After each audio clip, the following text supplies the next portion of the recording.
kami berharap bisa membawa pesan dari Gorontalo untuk seluruh Indonesia. Tidak perlu food estate, tapi biarkan para petani didukung dan mereka akan bisa berproduksi yang baik untuk kebutuhan kita. Dan semoga Allah Subhanahu wa Ta'ala menghancurkan sehancur-hancurnya para pelaku pembantaian 6 syuhada pengawal kami dan yang memerintahkannya, serta para aktor intelektualnya juga yang merestuinya, dan semua yang terlibat dalam pembantaian sadis dan brutal tersebut secara langsung maupun tidak langsung. Allahumma dammirhum tadmira waqtulhum balada wala tughadir minhum ahada ya qawi ya matin ya muntaqim amin ya rabbal alamin. Allahu Akbar. Allahu Akbar. Gimana Pak Anies? Sudah siap untuk didesak warga Gorontalo? Bapak-bapak, ibu-ibu sudah siap untuk mendesak Pak Anies? Langsung saja kita hadirkan sosok yang ingin kita desak, Anies Baswedan. Boleh Pak.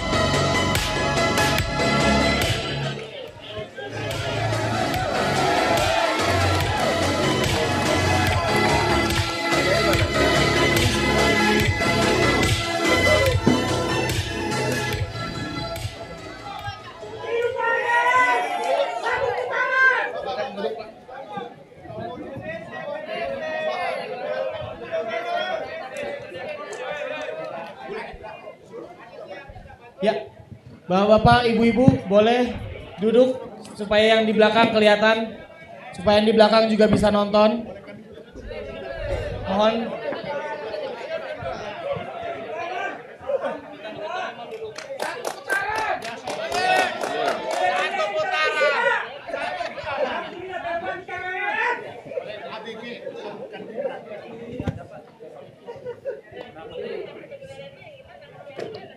Pak Anies, Pololo habari, artinya apa kabar Pak Anies? Jawabnya gimana? Pio-pio. Jawabnya bagaimana tuh? Pio-pio. Baik-baik. Baik sekali.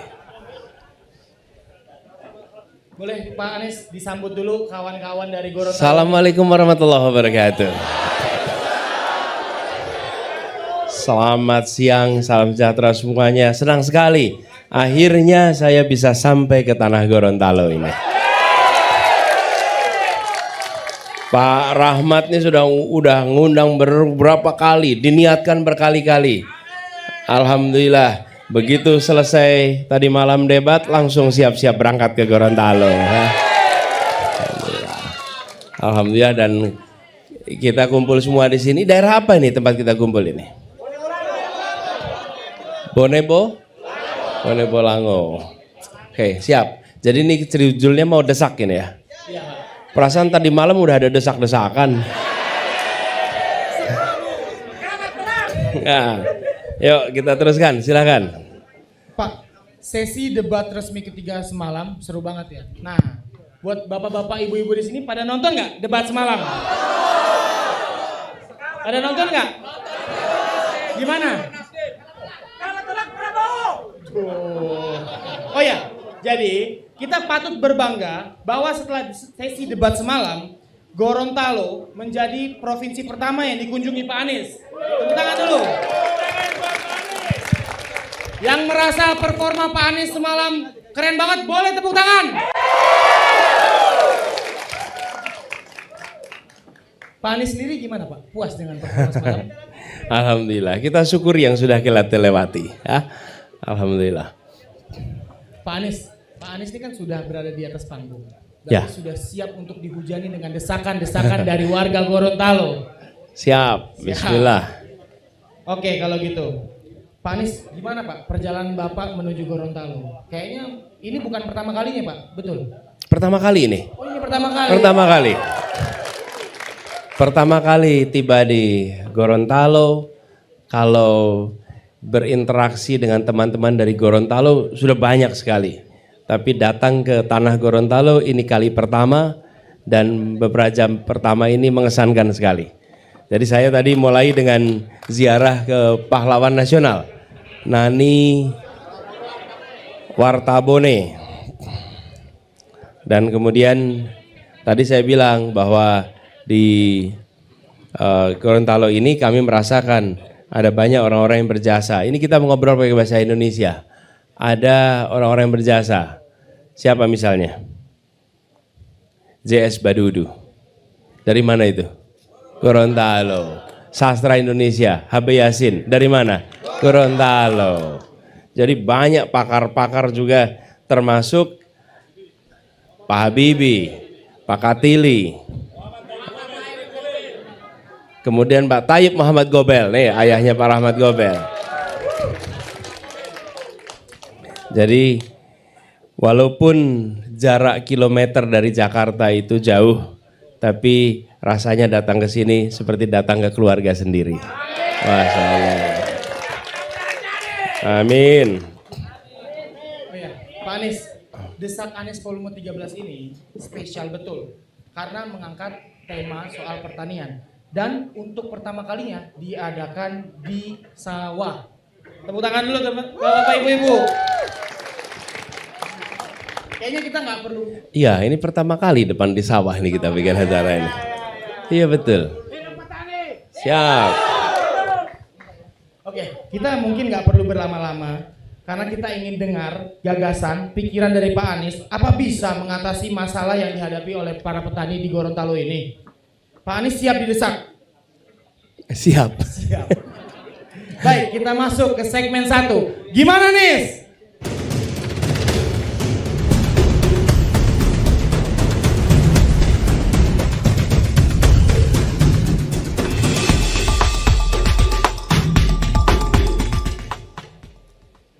Ya, untuk segmen 1 kali ini Pak Anies akan diberi pertanyaan tentang isu-isu yang relevan dengan keadaan Gorontalo dan isu-isu nasional yang relevan sekarang. Dan Pak Anies punya waktu 2 menit untuk menjawab, dimulai dari Bapak berbicara. Udah semalam dikasih menit, baru dikasih menit lagi. Ya, nggak apa-apa, biar efisien. Oke, kita langsung aja Pak Anies ke pertanyaan Dan pertama. biar nggak bisa bilang bahwa nggak cukup waktunya.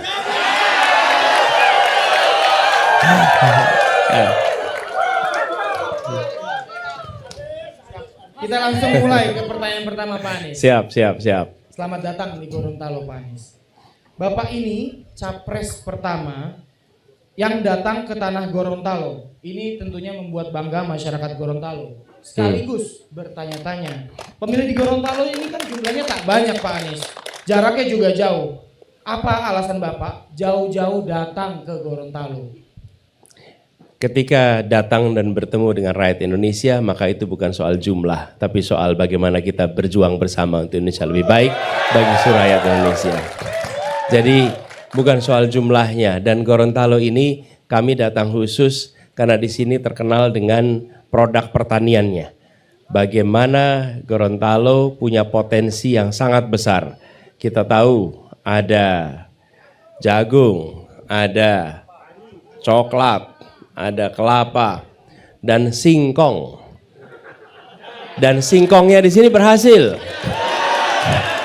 Singkongnya berhasil. Iya. Tidak perlu pakai food estate di sini. Petani-petani membangun singkong dan berhasil. Jadi kalau gitu kita melihat ini contoh. Ketika alokasi anggaran diberikan untuk petani, melalui pupuknya, melalui dukungan-dukungan yang lain, itu jauh lebih optimal daripada kita membangun sebuah food estate. Dan Gorontalo, kami datang, kami berharap bisa membawa pesan dari Gorontalo untuk seluruh Indonesia. Tidak perlu food estate, tapi biarkan para petani didukung dan mereka akan bisa berproduksi yang baik untuk kebutuhan kita. Dan alhamdulillah panennya berhasil. Nah, kalau gagal baru omon-omon, ya kan? Nah, kalau berhasil nggak perlu omon-omon. Ya, udah cukup. 2 menit cukup. Siap, itu dia tadi jawaban dari Pak Anies. Pak, omon-omon. Maksudnya omong-omong. Bapak kan sudah datang ke Gorontalo. Ya. Kita bicara konkretnya aja nih Pak. Ya. Memangnya apa program konkret yang ingin Bapak lakukan di Gorontalo? Ya. Silakan. Gini, Tadi saya sampaikan di Gorontalo ini memiliki potensi pertanian. Artinya ada kekuatan alam yang baik yang bila dimanfaatkan dia akan memberikan manfaat. Yang kedua adalah kemampuan dari penduduknya untuk mengolah pertaniannya. Nah, yang harus kita tumbuhkan apa? Kota di tempat ini. Bagaimana Gorontalo, khususnya kota Gorontalo, tumbuh besar menjadi kota agropolitan. Saya sampai bikin ini ya nih, contohnya mana nih? Ini dia nih. Ini kita udah ada rencananya nih. Gorontalo Agropolitan, sebuah kota, sebentar pelan-pelan, nanti muter 360 derajat ya. Ini sebuah kota di mana disiapkan infrastrukturnya untuk bisa menopang kegiatan pertanian.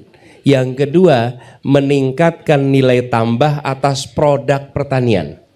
Jadi, di satu sisi, saya berdiri boleh ya? Boleh Pak, silakan. Biar gampang muternya Pak. Nah, gini. Di satu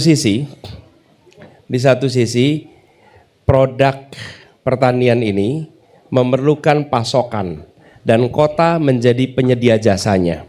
Di sisi lain, ketika pertanian-pertanian itu berhasil dipanen, diciptakan manufaktur-manufaktur untuk peningkatan nilai tambah. Sehingga bukan hanya menjual komoditas mentah, tapi juga menjual komoditas yang punya nilai tambah. Jadi itulah konsepnya. Nah, bagian dari itu adalah ini. Ini udah ada bukunya nih. Pembangunan 40 kota di seluruh Indonesia.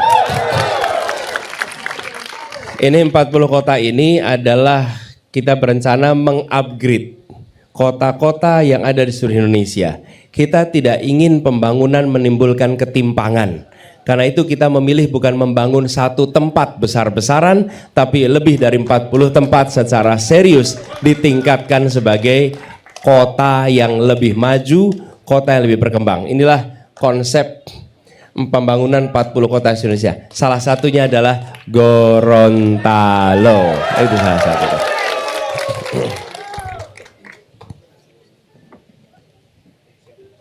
Ya, itu dia tadi jawaban dari Pak Anies. 2 menit ya. Pas. Nah, boleh kakak-kakak, boleh minta kesediaannya untuk duduk biar teman-teman yang di belakang juga ikut kelihatan dan juga ikut bisa nonton Gini, acara ini. kalau mau di bawah sini nggak apa-apa, diisi aja nih. Yuk, lebih dekat. Lebih dekat. Boleh aja dekat. Dekat nggak apa-apa. Maju nggak apa-apa. Yang penting jangan naik panggung. Nanti nggak kuat panggungnya. Boleh, duduk di bawah boleh, silakan. Jadi makin dekat makin seru. Yuk. Silakan duduk di bawah boleh. I love you almost full.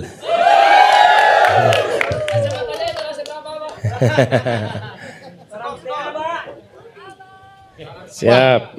Pak, kebetulan banget nih Pak. Di sini juga ada Bapak Rahmat Gobel. Mungkin saya boleh tanya ke Pak Rahmat juga ya Pak? Iya, boleh. Kira-kira Betul. pembangunan apa yang nantinya akan ada di Gorontalo Pak? Boleh Pak naik? Silakan Pak Rahmat.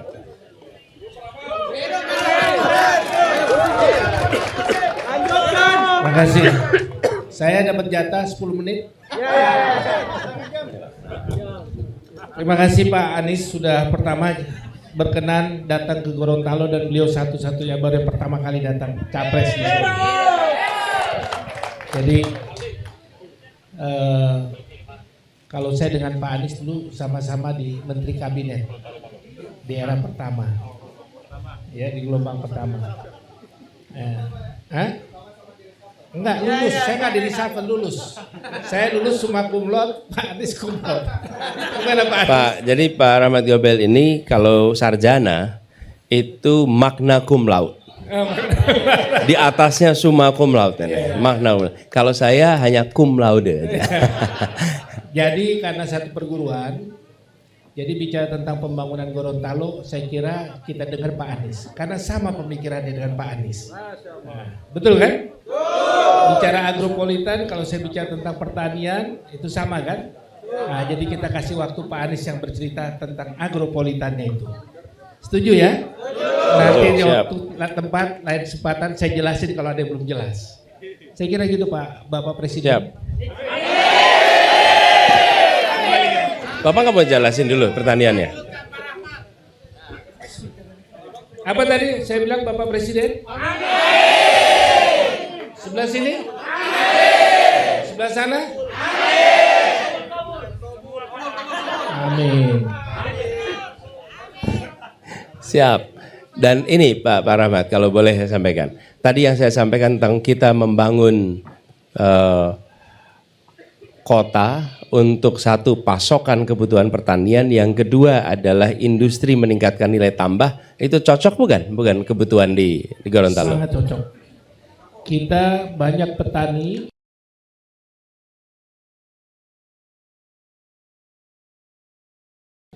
kalau saya datang selalu mempersoalkan masalah keberadaan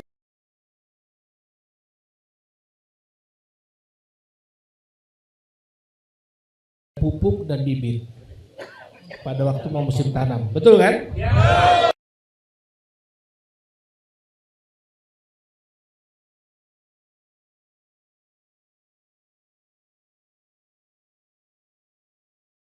Kakao ini dalam rangka pengurangan emisi, program dari Jepang Pak. Hasilnya diambil oleh mereka, diolah dan dicoba dipasarkan di Jepang. Dan pada waktu itu mendapat respon yang cukup positif. Dan tahun lalu pada waktu bulan November akhir ada pameran coklat di Perancis, ini diperkenalkan kembali dan mendapat respon yang positif.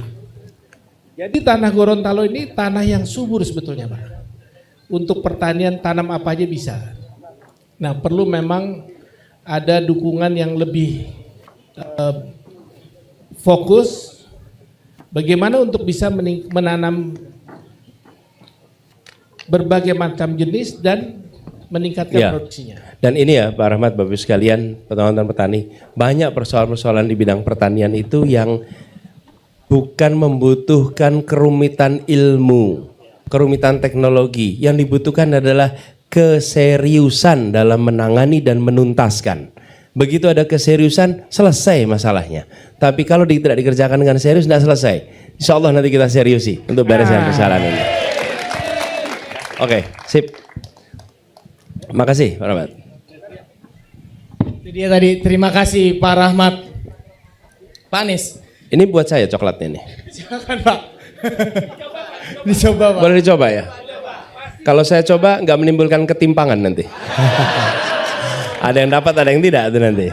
Ayo. Ya, Pak Anies, sebelum kita masuk ke segmen kedua, Ya. aku mau ngasih kesempatan buat para hadirin yang hadir di sini untuk menyampaikan aspirasinya, hanya satu orang. Bukan bertanya, tapi menyampaikan aspirasi dan keresahannya kepada Pak Anies. Ya, untuk para petani. Ya. Aku bakal hitung, di hitungan 1 yang ketiga, angkat tangannya bakal aku pilih. Oke? Kita mulai ya. 1, 1, 1. Ya, boleh Pak. Naik ke atas panggung. Silakan Pak, aspirasi ya Pak, keresahan. Jangan bertanya Pak. Pertama-tama terima kasih sampaikan Pak Anies sudah sampai ke daerah Gorontalo, daerah Keramat. Terima kasih Pak. Beruntung, sekali lagi beruntung Bapak datang ke Gorontalo, daerah ini daerah Keramat. Insya Allah Bapak jadi presiden. Insya Allah. Pertanyaan saya tertulis Pak, agak terlalu tajam pertanyaan saya. Ya, tentang pemilihan Pak. Menurut saya pertahanan dan keamanan Indonesia belum terwujud secara menyeluruh seperti yang terjadi di Irian Barat. Sepertinya ABRI yang dikirim ke Irian Barat hanya menyerahkan nyawanya Pak, hanya menyerahkan nyawa ke sana dengan alasan katanya tidak boleh diserang karena hak asasi manusia. Tapi KKB itu adalah melanggar hak asasi manusia. Bagaimana trik-trik yang Bapak lakukan tentang bagaimana menangani masalah Irian Barat? Itu salah satu pertanyaan saya. Kesempatan saya kembalikan kepada Bapak. Itu dia tadi. Ya, terima kasih banyak. Walaupun mintanya aspirasi tapi dikasih pertanyaan juga. Memang banyak sekali Pak yang ingin bertanya semua. Pak, namanya siapa Pak? Nama saya adalah penyandang profesi guru. Saya adalah penyandang profesi guru, tapi sudah pensiunan. Nama saya adalah Suwiryo Badu. Ya, Suwiryo Badu. Bukan Kartosuwiryo, Pak. Terima Ya, kasih Pak terima kasih. Suwiryo Badu. Boleh gini, Pak Suwiryo, itu pertanyaan penting karena menyangkut nyawa dari saudara-saudara kita yang bertugas di angkatan bersenjata. Karena mereka yang harus menjalani yang sulit-sulit. Al Godi, sekarang ada warnanya loh, baju koko habaib.